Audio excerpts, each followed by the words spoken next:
कभी लखनऊ में हमारे पैर पे गिरे हुए थे। इनको समझ में अभी नहीं आ रहा, इनकी बुद्धि अब विवेक काम नहीं कर रहा।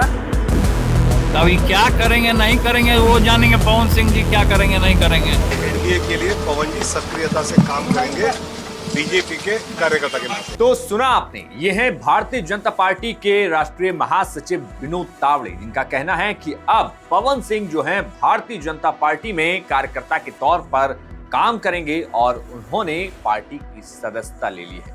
लेकिन आखिर बिहार की राजनीति के लिहाज से पवन सिंह का भाजपा में वापस आना कितना अहम है? किस वोट बैंक पर भाजपा की नजर है? आखिर कौन सी कमजोरी है जिसको मजबूत करने के लिए भारतीय जनता पार्टी को पवन सिंह को लेना पड़ा? और उससे भी बड़ा सवाल कि जब पवन सिंह भारतीय जनता पार्टी में शामिल हो रहे थे, यानी कि जेपी नड्डा से लेकर अमित शाह से मुलाकात करने के पहले पवन सिंह की मुलाकात उपेंद्र कुशवाहा से करवाई गई, उसकी आखिर क्या वजह है वो हम सब बताएंगे। नमस्कार, द हिंदी टॉप देख रहे हैं आप, मैं आपके साथ मोहित कुशवाहा। सबसे पहले बात करेंगे पवन सिंह की, जो कि 1.5 साल के बाद वापस से भारतीय जनता पार्टी में शामिल हो गए हैं।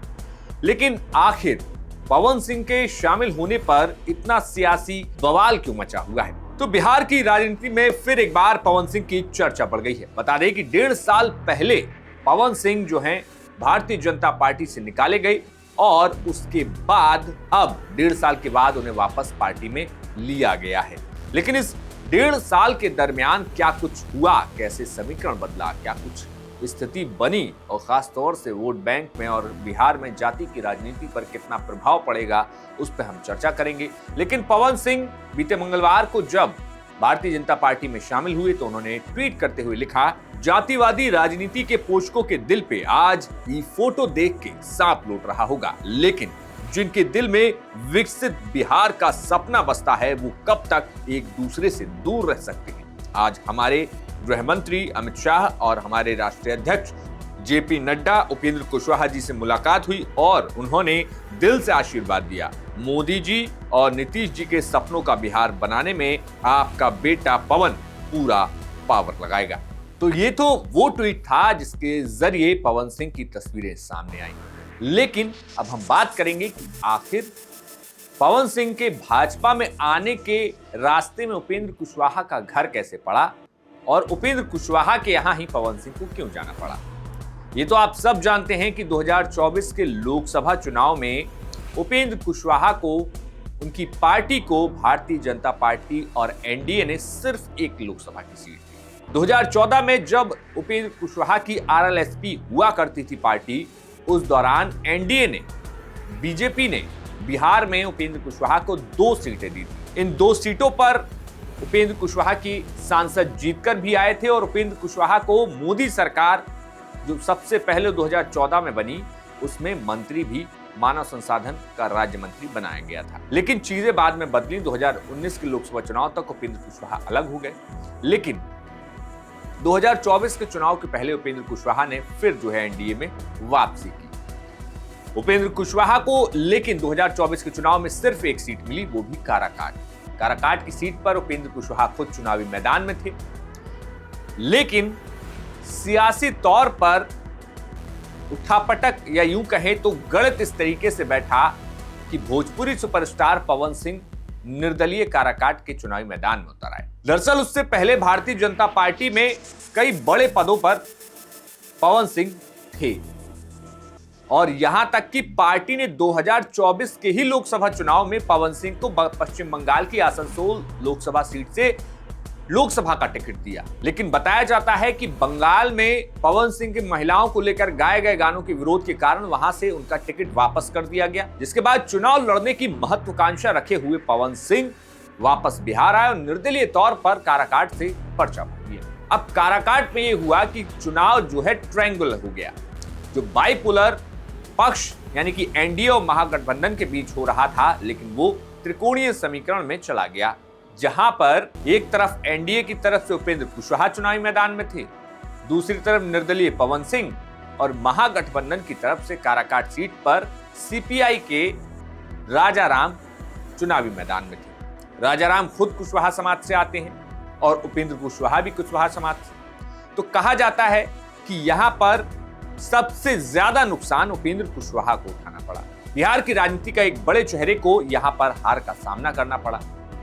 लेकिन सियासी समीकरण अगर देखें तो बात आखिर कहां बनी और कहां बिगड़ी। दरअसल इस पूरे समीकरण के दौरान एनडीए ने रियलाइज किया कि जो ओबीसी वोटर है उसमें भी खास तौर पर एनडीए का और जो जदयू है उसका कुर्मी कोयरी का जो समीकरण था, लव कुश का जो समीकरण था, उस समीकरण में 2000 यानी कि 20 साल पहले जो समीकरण था उसमें काफी ज्यादा बदलाव हो चुके हैं। यानी कि जो कुर्मी कोयरी कुशवाहा का समीकरण था जिसने लालू यादव को सत्ता से हटाया था, अब उसमें कुर्मी तो जदयू के साथ इंटैक्ट था लेकिन कुशवाहा वोटर्स जो है शिफ्ट किए गए।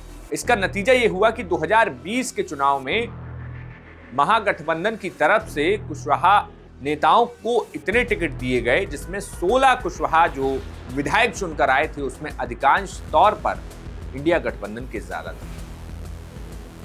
तो ऐसे में जो वोटिंग की शिफ्टिंग हो रही थी और खास तौर पर अगर देखा जाए तो सबसे ज्यादा कुशवाहा विधायक राजद से जीत के आए, जिसका एक साफ मैसेजिंग हुई। और इसके बाद अगर हम लोकसभा चुनाव की बात करें तो उपेंद्र कुशवाहा के सामने जब पवन सिंह चुनावी मैदान में उतरे तो बिहार की सियासत में कुशवाहा बनाम राजपूत हुआ। कई सीटों पर कुशवाहा वोटरों ने राजपूत प्रत्याशियों को वोट नहीं दिया तो वहीं राजपूत प्रत्याशियों ने भी कुशवाहा को वोट नहीं दिए। तो ऐसे में इस बाइपोलर चुनाव में कई सारी चीजें उलझ गई और नुकसान तो फिलहाल उपेंद्र कुशवाहा उठा चुके थे। इसके बाद लोकसभा चुनाव में भी महागठबंधन से कई कुशवाहा समाज के सांसद चुनकर आए, जिसमें औरंगाबाद से अभय चुनकर आए, उसके अलावा राजाराम काराकाट से चुनकर आए और खास तौर पर संसदीय दल के नेता के तौर पर राजद ने अभय कुशवाहा को लोकसभा में संसदीय दल का नेता बना दिया।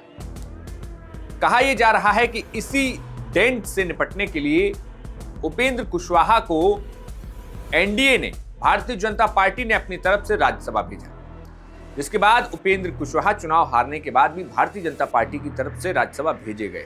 ये तो हो गई पुरानी बात, लेकिन अब आते हैं वर्तमान के समीकरणों पे। अगर वर्तमान के समीकरणों को देखें तो पवन सिंह अगर भारतीय जनता पार्टी में वापस शामिल होते हैं तो इसका कहीं ना कहीं नेगेटिव मैसेज कुशवाहा समाज में ना चला जाए, इसके लिए सबसे पहले पवन सिंह की मुलाकात उपेंद्र कुशवाहा से कराई गई। उपेंद्र कुशवाहा के यहाँ पर पवन सिंह ने पहुंचकर गुलदस्ता दिया, पैर छुए, आशीर्वाद दिया। इसके बाद जो है पवन सिंह गृह मंत्री के पास गए, राष्ट्रीय अध्यक्ष जेपी नड्डा के पास गए, इन लोगों से मुलाकात की। कहा यह जा रहा है, अगर समीकरण देखें खास तौर पर, कि हाल ही में पवन सिंह क्यों जरूरी हैं।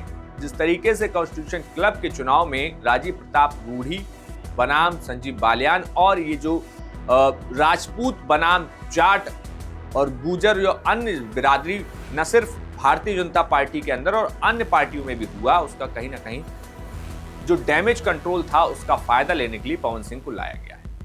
अब पवन सिंह के आने के बाद क्या हो सकता है? अगर शादाबाद क्षेत्र की बात की जाए तो वहां पर कई सीटों पर कुर्मी, कुशवाहा और राजपूत वोटर काफी अहम माने जाते हैं। लेकिन अगर दोनों वोटर एक साथ, दोनों नेता एक साथ नहीं आए, वोटर कैसे एक साथ आएंगे? इसीलिए ये काफी ज्यादा अहम हो जाता है। फिलहाल पवन सिंह के आने पर विनोद तावड़े ने क्या कुछ कहा था वो आप इस बयान में सुन लीजिए। पवन जी बीजेपी में है, बीजेपी में रहेंगे। आदरणीय उपेंद्र कुशवाहा जी ने उनको सामने आशीर्वाद दिया है और आने वाले चुनाव में एनडीए के लिए पवन जी सक्रियता से काम करेंगे बीजेपी के कार्यकर्ता के नाते। अब जहां विनोद तावड़े ने कहा कि पवन सिंह अब भारतीय जनता पार्टी में कार्यकर्ता के तौर पर काम करेंगे, लेकिन इसके साथ ही साथ चिराग पासवान ने भी पवन सिंह के आने पर कहा कि काफी जुझारू नेता हैं और पहले भी वो एनडीए का हिस्सा रहे हैं। पहले भी पवन जी हमारे गठबंधन का हिस्सा रहे हैं और उस वक्त भी चुनाव के वक्त, लोकसभा के वक्त जरूर कुछ डिफरेंसेस आए थे जब उन्होंने निर्दलीय चुनाव लड़ने का कार्य किया था। पर मैं मानता हूं कि उनके गठबंधन में रहने से हमारा गठबंधन और मजबूत होगा और जिस तरीके से उपेंद्र जी और उसके बाद केंद्रीय गृह मंत्री आदरणीय अमित शाह जी से उनकी मुलाकात हुई है तो मैं मानता हूं कि अगर थोड़े बहुत कुछ मनमुटाव रह गए होंगे वो भी अब दूर हो गए होंगे। पहले आरजेडी की बनाई कर रहे थे और अब पैर में गिर गए हैं पवन सिंह। देखिए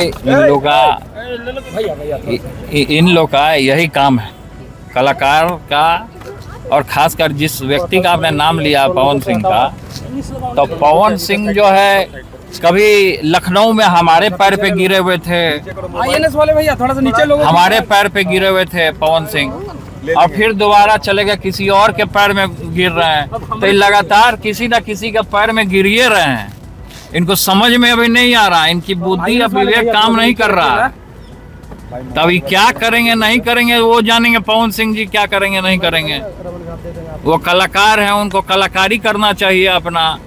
कहाँ वो चुनाव में पड़ रहे हैं। तो फिलहाल देखना होगा कि बिहार की सियासत में बस कुछ ही दिनों में चुनाव का ऐलान हो जाएगा और इस ऐलान के बाद क्या कुछ जातीय समीकरण बैठेंगे, क्या कुछ चीजें देखने को मिलेंगी और बयान क्या कुछ सामने आएंगे, और पवन सिंह कितना प्रभाव बिहार की जनता, बिहार के वोटर्स में दिला पाएंगे, ये अब देखने वाली बात होगी। आपका इस खबर पर क्या कुछ कहना है, हमें कमेंट बॉक्स में बताइए। चैनल को सब्सक्राइब कीजिए, लाइक कीजिए, फॉलो कीजिए, देखते रहिए द हिंदी टॉप। शुक्रिया।